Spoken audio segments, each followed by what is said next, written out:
Você está no canal da PS Videoaulas e hoje temos a honra de receber aqui no nosso espaço o presidente eleito do CREA da Paraíba, Aragão, certo?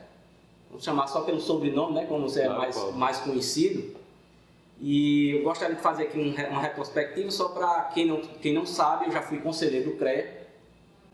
Conjuntamente com o Aragão, eu fui o secretário da Câmara de Engenharia Civil na época que eu tive aqui no CREA, e também cheguei até passar um tempo à frente da Câmara de Civil. E o que mais me chamava a atenção na época é que até para a gente fazer uma reunião era complicado, porque o quórum, né? Então os profissionais, eles se candidatavam e entravam no conselho, mas eles não tinham aquele compromisso que se espera de uma pessoa que quer ajudar a categoria. E a gente vê muitas críticas, muitas coisas, mas a gente nota que as pessoas não se envolvem, né, Aragão, no sistema. E outra coisa também que eu acho uma injustiça é a pessoa ser julgada porque está muito tempo no sistema. Muito pelo contrário, eu valorizo demais porque é uma pessoa que conhece a fundo.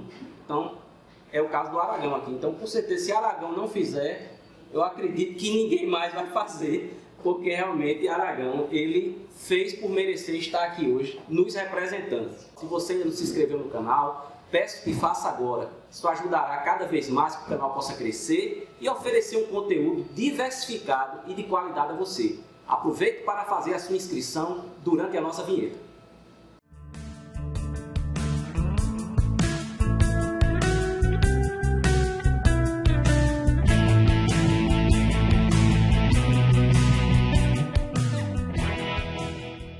Bom, estamos aqui de volta, Aragão, então, com a palavra para você fazer esse panorama aí do sistema Confiacred.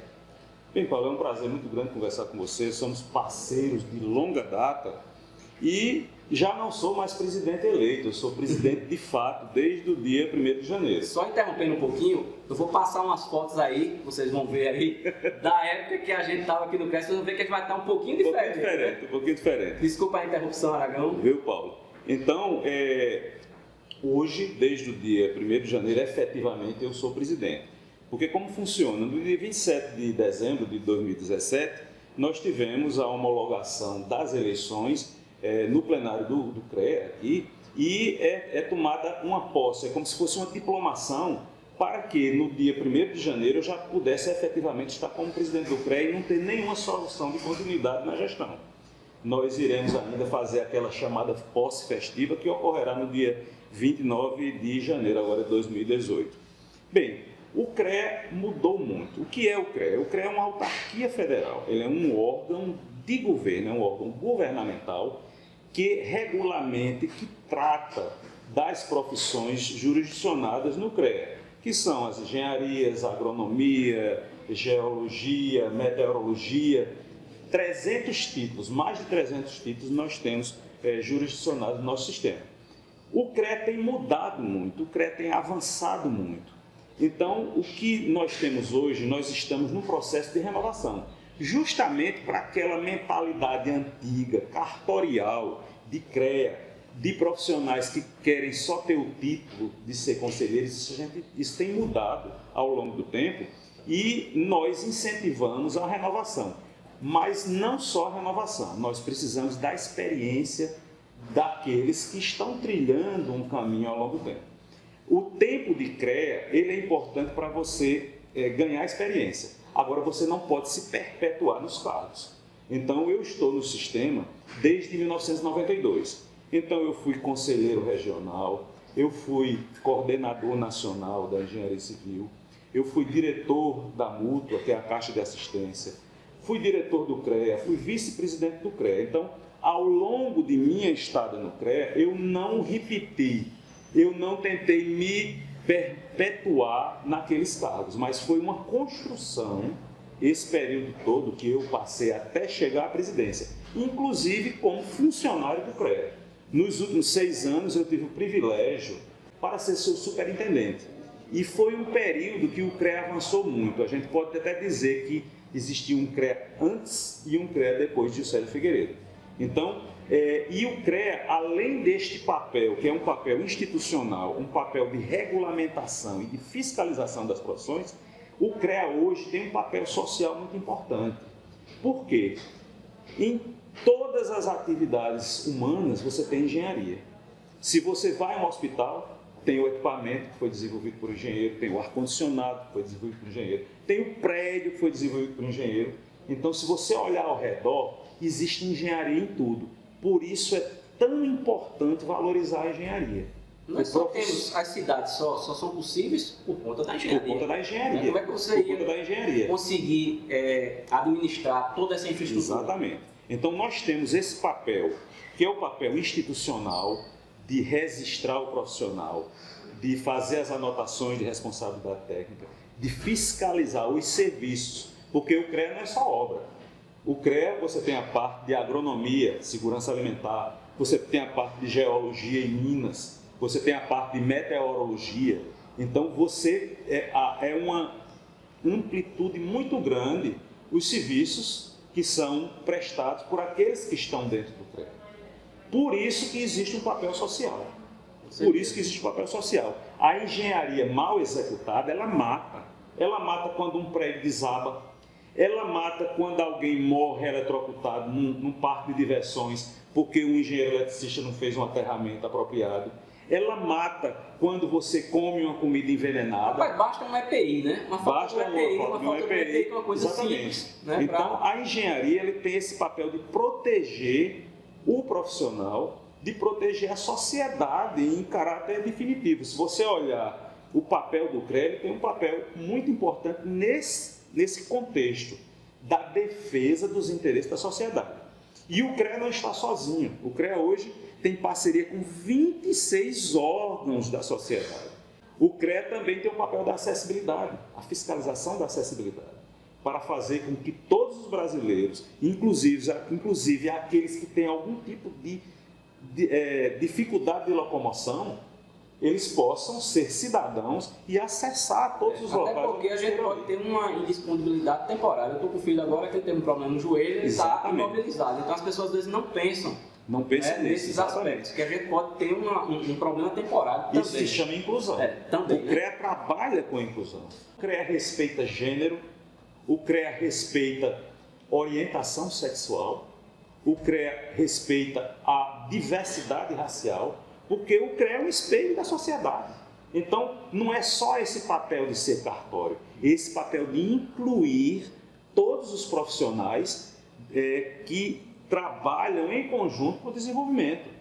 E não é só o engenheiro. O CREA também tem os técnicos e tecnólogos, que são profissionais extremamente valorosos e que são um apoia o outro. Então, o CREA não é só engenheiro, o CREA tem os técnicos e tecnólogos. Agora, eu queria que você tocasse, a gente tocar num assunto aqui, que eu estava falando até com você nos bastidores, que é a respeito da saída dos arquitetos do sistema. Então, qual o impacto, né, tanto do impacto do interno como externo, né? Quais são os desdobramentos? No início, quando os arquitetos conquistaram, porque foi uma conquista, foi uma luta dos arquitetos, de terem seu próprio conselho. Então, nós temos que respeitar isso, é o primeiro ponto. Então, existiu um primeiro impacto, que foi o impacto financeiro no CREA, que isso representou 13,5% de diminuição na receita do CREA, mantendo as mesmas despesas. Aí é que nós tivemos que ser criativos para fazer mais com menos. O outro impacto foi aquela dúvida. O que é que o arquiteto pode fazer? O que é que o engenheiro pode fazer? Vai haver algum tipo de conflito? Inicialmente houve algum tipo de conflito, mas tanto o CREA como o Conselho de Arquitetura, nós conseguimos nos harmonizar e chegar no denominador comum. O que é que existe? Na lei que criou o CAL, tem um dispositivo lá que o Conselho de Arquitetura irá se reunir com o Conselho de Engenharia e trabalhar aquelas áreas onde existe sombreamento, aquelas coisas que tanto os engenheiros quanto os arquitetos podem fazer. Então, desde 2012 que isso anda, mas ainda não se chegou a uma regulamentação. Então, aconteceram algumas demandas judiciais e o que ficou decidido já em caráter definitivo, com trânsito julgado, foi o quê? Enquanto esse artigo da lei do CAL não for regulamentado, cada conselho dá as atribuições que quiser. Então, aí é onde vai a consciência do profissional de saber se pode ou não fazer aquilo. Porque você pode ter uma atribuição legal, certo? Mas não ter o conhecimento para fazer. Inclusive dentro de nossas profissões, Paulo. Então fica aí, gente, esse recado que a Aragão está dando é um recado direto aí. Exatamente. Né? Então eu acho... De consciência, né? Consciência. Por exemplo, eu sou engenheiro civil, eu tenho atribuições legais para fazer cálculo estrutural. Só que eu não me considero pronto, apto, porque eu não me dediquei o suficiente a esse tópico para fazer cálculo estrutural. Não vai se aventurar. Não vou me aventurar e colocar a sociedade em risco, minha reputação em risco para fazer isso. Então a gente tem que ter esse tipo de olhar. Então o que é que acontece? Quando a fiscalização do CREA chega em algum serviço, alguma obra, que tenha uma RRT, que é um registro de responsabilidade técnica, que é o documento do CAL, isso é acatado. Assim como se o CAL chega e vai fiscalizar algum empreendimento e chega lá, tem uma ART, que é a anotação de responsabilidade técnica, que é emitida pelo CREA, isso é respeitado. Então, isso é a boa convivência. Inclusive, hoje eu tive o prazer de receber uma ligação do presidente do CAL, Paraíba, do Conselho de Arquitetura e Urbanismo aqui da Paraíba, querendo conversar. Nós dois somos recém-possados. Então, acredito que nós vamos estreitar esses laços. Conflitos existem. Conflitos existem como em qualquer outra profissão, e quando existe conflito é para ser administrado. Isso, não tem problema quanto a isso. Bom, Aragão, uma outra coisa que eu queria abordar aqui no nosso papo é que eu participo de vários grupos aqui de engenharia aqui da cidade, no WhatsApp, e eu coloquei a pergunta lá, gente, se vocês tiverem, eu coloquei um aviso, né, que provavelmente eu iria fazer essa entrevista com você, e que eu abri um espaço para que alguém quisesse perguntar alguma coisa, eu traria essa pergunta. Mas, infelizmente, para minha surpresa, só uma pessoa fez uma pergunta lá. Certo. E eu não quis ficar repetindo, poxa, achei chato, porque quando é confusão, qualquer coisinha lá, meu amigo, aparece gente que nunca nem falou, para criticar, para falar. Inclusive, uma coisa que eu gostaria de dizer a você que está me assistindo, é que isso é muito feio, ficar só criticando. Faça alguma coisa também. Não é? Mas a maioria das pessoas são muito críticas, elas não estão dispostas a dar as soluções e muito menos a ir para o outro lado, certo? Como você está fazendo aqui, então você está do outro lado, você está do lado, né, que muita gente às vezes gostaria de estar, mas não tem coragem de enfrentar, porque a gente sabe que não é fácil. Não é fácil, não é fácil. Né? Quando não você é fácil estar aqui neste posto, que é a responsabilidade da Exatamente, então a pergunta que me fizeram é bem simples, você vai tirar de letra, tenho certeza. Que é o seguinte, porque em muitos casos não estão sendo obedecido o salário mínimo profissional. Então eu gostaria que você falasse sobre esse aspecto. Olha bem. O que é que o CREA pode fazer, né, nesse caso? Vou dizer o que o CREA faz, efetivamente. O salário mínimo profissional foi definido através da Lei 4.950-A, que estabelece 8,5 salários mínimos para o profissional que tem a carga horária máxima e 6 salários para aquele que tem a carga reduzida. E esta lei é anterior à Constituição em vigor, a Constituição de 88. E esta lei vincula o salário mínimo profissional ao salário mínimo nacional. A Constituição proíbe expressamente a vinculação ou a indexação de qualquer coisa ao salário mínimo. Então nós temos duas situações no CREA. Se uma empresa privada vem ao CREA para fazer um registro, o CREA exige, porque pode, o cumprimento do salário mínimo profissional. Então, essa empresa ela é obrigada a apresentar um contrato ou a carteira assinada com o profissional e cumprindo aquela carga horária. Senão, o CREA não concede o registro. O que acontece? Pode acontecer da empresa não cumprir, ser um documento, só um documento pro forma para se dar entrada no CREA. Então, isso deixa de ser da alçada do CREA e passa a ser uma questão trabalhista. E denúncia também, né? De denúncia. Então, o CREA tem uma ouvidoria extremamente atuante. A ouvidoria do CREA é um instrumento de gestão. Nós balizamos a gestão, grande parte dela, pelas demandas da ouvidoria. Então, o que é que deve acontecer? O profissional que está sofrendo alguma coisa decorrente do não pagamento do salário mínimo profissional, ele tem que denunciar, ele tem que fazer o seu papel também. Ele pode vir ao CREA em caráter sigiloso, porque não existe denúncia anônima, ela é sigilosa preservar. Ninguém vai revelar a fonte. Ninguém vai revelar a fonte. E quando uma demanda dessa natureza chega ao CREA, o que é que nós fazemos? Nós vamos ao nosso parceiro, que é o Ministério do Trabalho, aqui pertinho do CREA, só vamos a pé mesmo. E também nós temos uma conversa digital, né? Nós tratamos de vários assuntos digitalmente e a gente indica, olha, tal empresa não está cumprindo aquilo que a legislação define e não está cumprindo o contrato de trabalho. O que está na carteira ou no contrato, isso tem valor legal. Então, isto é para a iniciativa privada. Para os órgãos públicos, infelizmente já existe trânsito em julgado em diversas, nas instâncias superiores, que se perde quando se tenta vincular o salário mínimo profissional ao salário mínimo nacional. Mas o CREA não está parado. A luta do CREA hoje, como instituição, é uma luta institucional, no sentido da criação do piso nacional dos engenheiros, da mesma forma que existe o piso nacional dos professores. Aí resolve a situação, resolve o problema da vinculação.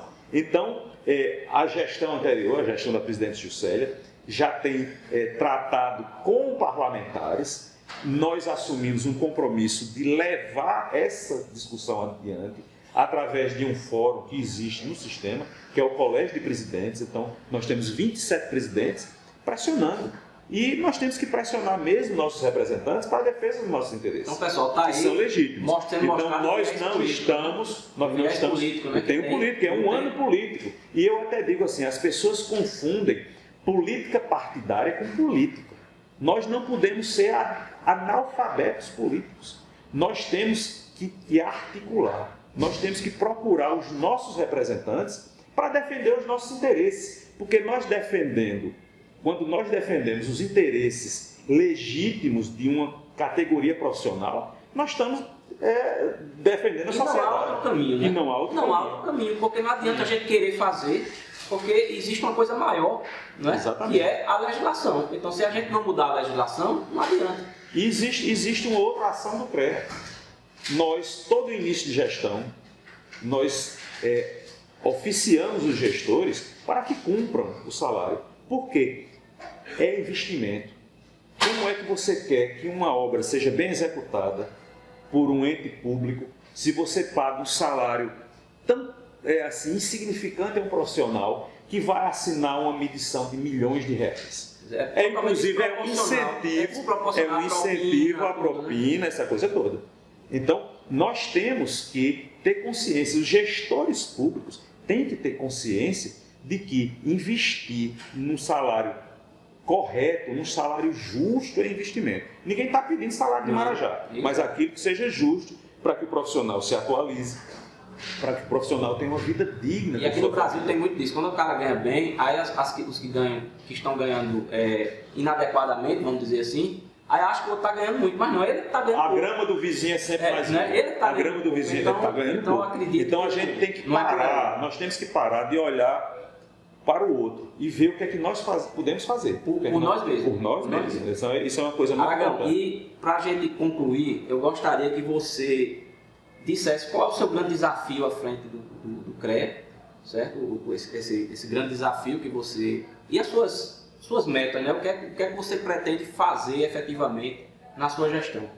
Bom, o maior desafio é o de suceder uma gestão extremamente exitosa. Mas nós temos que ter a consciência de que não é continuidade. A presidente Juscelia, ela plantou. Nós precisamos agora regar e crescer. Então, é avançar nas conquistas. Avançar nessas conquistas. E qual é a nossa proposta? Qual foi a nossa proposta durante a campanha? O item número é uma valorização profissional. A valorização profissional ela se dá justamente por uma remuneração adequada. Mas nem só de dinheiro vive o homem. Então, o profissional tem que ser valorizado no seu aspecto humano, das pessoas reconhecerem a importância da profissão. Isso é valorizar também. Qual é o outro tipo de valorização que nós temos? Educação continuada. Por quê? Se você não se atualizar, se você não melhorar os conhecimentos que você tem e adquirir novos conhecimentos, eu digo você está morrendo aos poucos. Você está morrendo aos poucos. principalmente em área tecnológica, que a gente tem um desenvolvimento aí a passos largos. Eu que digo, como docente, né? Mais que nunca, a gente tem que estar se reinventando, a gente não pode parar no tempo. Exatamente. Então, em termos de valorização profissional, essas são as linhas básicas. Salário, a valorização da profissão em si, para que as pessoas se sintam valorizadas e importantes, que o trabalho que elas executam é importante para a sociedade de uma maneira geral. Também a questão da educação continuada, porque só assim você vai poder prestar um serviço bom sempre, sempre. Nós temos o lado do CREA também. Essa da educação continuada eu acho bastante interessante, eu venho pregando isso também até com meus alunos, porque ou você hoje se qualifica e se mantém qualificado, não é só, antigamente era você se qualificar, hoje você tem que se qualificar e se manter qualificado, não é? Exatamente. Uma outra linha, Paulo, é a linha que diz respeito ao CREA. Então, nós precisamos investir mais nos nossos colaboradores, né, que antigamente se chamava de servidor. Servidor é muito fraco para a importância dessas pessoas, eles colaboram. E eles são o CREA, nós estamos aqui de passagem. Então, nós temos que fazer essa educação continuada para o servidor, para o colaborador também. Investir em quem realmente vamos dizer, responsável pela máquina. Para quê? Para que a máquina seja mais eficiente, mais ágil. E que quando você, Paulo, ou qualquer outro profissional for exercer a sua profissão, o CREA seja um detalhe que tem que ser cumprido, porque está em lei, mas que não seja empecilho, não seja obstáculo. Então, na hora que você precisar de um serviço do CREA, que você tenha aquele serviço prontamente. E nisto eu tenho um grande orgulho de dizer que eu ajudei a desenvolver o nosso sistema corporativo, que é o CITAC. Então, hoje o CREA está no mundo. O CREA da Paraíba foi o primeiro CREA do Brasil a ser 100% informatizado. E mais 13 CREAs já copiaram o nosso sistema, tem esse sistema implantado e tem mais 3 em fase de implantação. Eu lembro que na época que eu estava aqui, o núcleo de informática era muito bom, né? O pessoal atuava. Nós temos empresas parceiras que fazem esse desenvolvimento e hoje você pode tomar qualquer serviço do CREA, de qualquer lugar do mundo, desde que você tenha acesso à internet. Nós somos um conceito tecnológico. Nós estávamos na idade da pedra, lascada, não era nem da pedra polida. Então isso propiciou o quê? Transparência também. Então o CREA hoje ele segue a lei de responsabilidade fiscal integralmente, a lei de acesso à informação, e se você for ao nosso site, está lá o portal da transparência. Você sabe, a agenda do presidente vai estar lá. Você nos visitou hoje, certo? Aqui estão lá todas as despesas do CREA, todos os balancetes. Se você quiser saber quanto cada colaborador do CREA, está lá o contra-cheque dele, retiradas as informações de caráter pessoal, como CPF, algum empréstimo, alguma consignação que tenha, mas todas as verbas que ele recebe está lá, de todos, sem exceção. Todos os pagamentos do CREA, todos os empenhos estão lá. Então não existe caixa preta no CREA. Não existe caixa preta. Isto é uma conquista da sociedade e é uma conquista do CREA também, porque foi muito difícil nós chegarmos nesse ponto. Acredito. Então, é manter isto e avançar ainda mais. E trazer benefícios adicionais aos profissionais, que são os benefícios sociais. E para isso nós somos parceiros da Mútua, que é a nossa vizinha aqui, que é a Caixa de Assistência dos Profissionais. Por quê? 20% de toda a RT que os profissionais pagam vai para a Mútua. E a gente precisa ir buscar esse dinheiro para viabilizar a educação continuada, para viabilizar a nossa fiscalização. Nós precisamos de mais investimento na fiscalização. Então, em linhas gerais é isso. É claro que existem todas as ações decorrentes disso.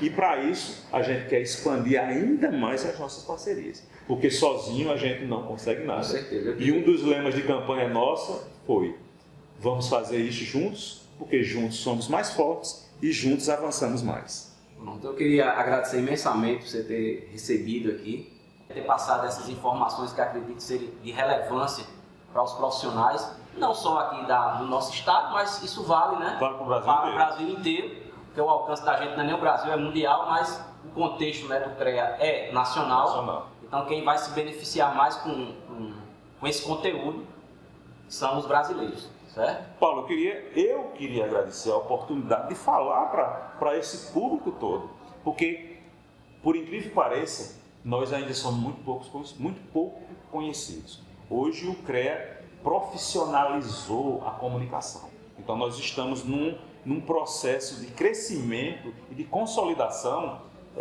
da política de comunicação. Porque é através da política de comunicação que nós levamos aquilo que nós estamos fazendo em prol do profissional e da sociedade. E nós precisamos do feedback. Nós estamos abertos a sugestões e a críticas construtivas.